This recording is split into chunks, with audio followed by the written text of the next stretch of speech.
राधे राधे, जय श्री कृष्णा। आज हम चलते हैं सीहोर। वहाँ की प्लानिंग कर ली है हम सारे दोस्तों ने और सभी लोग मिल करके सीहोर जाने की तैयारी है। शाम की हमारी ट्रेन है और हम लोग कान्हा को तैयार करके घर में बिठा दिए हैं और उनकी सेवा किसी और को दे करके हम लोग सीहोर के लिए निकल रहे हैं। और अब हम फाइनली आ चुके हैं अहमदाबाद प्लेटफॉर्म पर।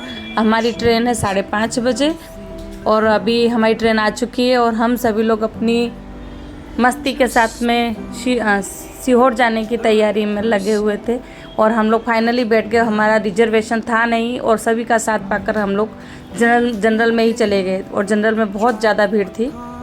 और फाइनली सुबह 5:30 बजे हम लोग सीहोर पहुंच चुके हैं और हमने अपनी ट्रेन को बाय बाय कर दिया।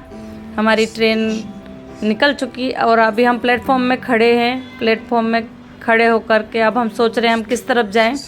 और उधर ही प्लेटफॉर्म पर एक भैया आए, वहाँ पर ही मिल जाती है रिक्शा।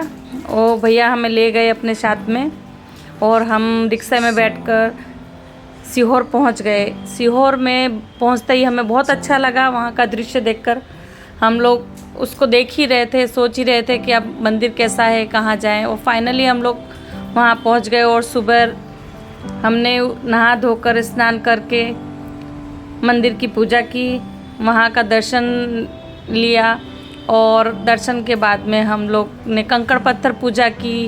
कंकड़ पत्थर पूजा करने के बाद हम लोग चले गए रुद्राक्ष लेने के लिए। भाई वहाँ पर तो बहुत लंबी लाइन थी और लाइन में फाइनली 1 घंटा खड़े होने के बाद में लाइन कम होने का नाम ही नहीं ले रही थी। वहाँ पर रुद्राक्ष 10 बजे दिए जाते थे और हम लोग लाइन में 9 बजे ही लग चुके थे ताकि हमें रुद्राक्ष जल्दी मिल जाए। और क्या पता कितनी लाइन हो, उस डर के मारे हम लोग ने लाइन में ही खड़े रहना सोचा। अभी तक हमने चाय भी नहीं पी हुई थी और लाइन में रुद्राक्ष की हम वेट कर रहे थे कि रुद्राक्ष कब मिलता है। फाइनली हमको रुद्राक्ष मिल गया और हम चले गौशाला में, जहाँ पर प्रदीप मिश्रा जी का गौशाला आश्रम है। वहाँ पहुँच गए अंदर। वहाँ पर 20 रुपये दे करके घास दी जा रही थी जो हम गाय माता की सेवा कर सकते हैं वहाँ पर। देखिए हम गाय माता के पास पहुँच गए हैं और उन्हें हम अपने हाथों से घास खिला रहे हैं और सोच रहे हैं कि गौ माता भी हमें आशीर्वाद दे अपना, हम हमेशा सुखी रहें इनके आशीर्वाद से। और मुझे बहुत अच्छा लगा गौशाला में आने के बाद। इतनी सारी गायें, इतनी सारी सेवा करने वाले लोग थे वहाँ पर। फाइनली हम लोगों ने भी वहाँ पर अपनी मन से और खुश होकर के सारी गायों की सेवा की, उन्हें सहलाया, उनसे प्यार किया। देखिए ये तो बहुत ही बदमाश गाय थी। हम इसको खिला रहे थे तो नहीं खा रही थी ये, और बाकी तो प्रेम से खा रही थी लेकिन ये नहीं खा रही थी। और हमने तैयारी की, अब क्या करें, अब हमारा पूरा काम हो चुका था। बारिश भी बहुत ज़्यादा हो रही थी। थोड़ी देर आश्रम में बैठे हम लोग। आश्रम में बैठने के बाद जहाँ बारिश थोड़ी कम हुई तो वहाँ भंडारा चल रहा था। हम सब लोग गए वहाँ भंडारे में, भंडारा ग्रहण किया। भंडारा खाने के बाद हम थोड़ी देर आश्रम में बैठे। आश्रम में बैठने के बाद में हम लोग ने डिसाइड किया कि अब हम उज्जैन के लिए जाते हैं। और फाइनली रात को हमने उज्जैन पहुँच गए थे।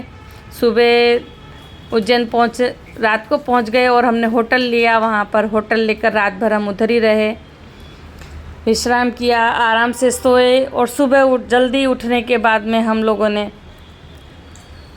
तैयार होकर के चल दिए उज्जैन मंदिर की तरफ। हम लोग गए। ये देखिए ये उज्जैन के बाहर मेन गेट पर टीवी जैसी लगी हुई है, वहाँ पर अंदर मंदिर के दर्शन होते हैं। ये शिप्रा नदी है। देखिए यहाँ पे बैरिकेड लगाए हुए हैं, शिप्रा नदी के पास कोई जा नहीं सकता, इसलिए नदी भी एकदम स्वच्छ है और मेरी तरफ से बहुत अच्छा हुआ है। ये देखिए ये शिव जी की तस्वीर है जहाँ गंगा जी उनके सर पर हैं। बहुत सुंदर तस्वीर है ये। इसको हमने अपने मोबाइल में कैच कर लिया। और यहाँ भी बारिश बहुत ज़्यादा हो रही थी, बारिश रुकने का नाम ही नहीं ले रही थी। और हम थोड़ी देर यहाँ बिताए, भगवान की शरण में रहे, उन्हें याद किया, ओम नमः शिवाय का 108 बार पाठ किया। उसके बाद हम चले गए भैरव बाबा मंदिर। वहाँ से कुछ ही दूर पर था भैरव बाबा मंदिर। यहाँ पर हमने रिक्शा करी, जो हमें सब छोटे मोटे मंदिर हमको घुमाया उसने। भैरव बाबा मंदिर कि ये ऊपर की सीढ़ियों से चढ़ाई करके जाना है। मंदिर थोड़ा ऊपर बना हुआ है। बारिश की वजह से कितने लोग रेनकोट पहने हुए थे, कितने लोगों ने छाता लिया हुआ था, लेकिन हम प्रिपेयर नहीं थे, हम लेकर नहीं गए थे सब। हमने भीगते भीगते ही हर मंदिरों के दर्शन किए। अब भैरव बाबा मंदिर के बाद पूजा कर ली। पूजा करने के बाद प्रसाद आदि चढ़ा दिया और हमने वहाँ पर फ़ोटो भी बहुत सारी बनाई है अपनी।